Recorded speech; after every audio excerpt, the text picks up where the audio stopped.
I am the Tofu Golem. Please enjoy the video. You need admin rights and a quick backup of the current DNS values. Do that now so you can revert if needed. Once done, open Control Panel, go to Network and Sharing Center, then change adapter settings. Right-click the adapter you use for Internet, choose Properties, select Internet Protocol version 4 and click Properties. This gets you to the exact form where DNS is set. You're starting the change immediately rather than wasting time on other settings.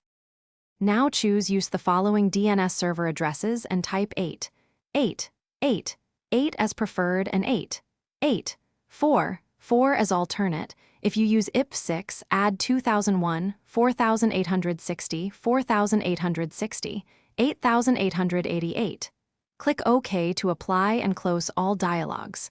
Once applied, open an elevated command prompt and run ipconfig/flushtons to clear. You should verify by running lookup Google.com and confirming the server address is 8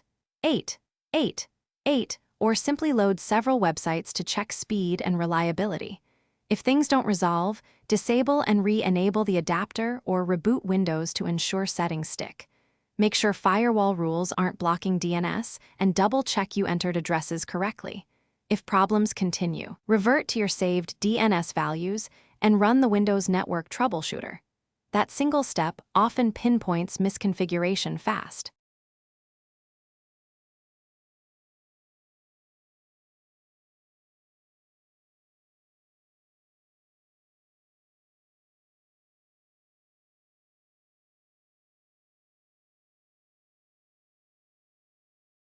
Thanks for watching. Consider subscribing if we helped you today.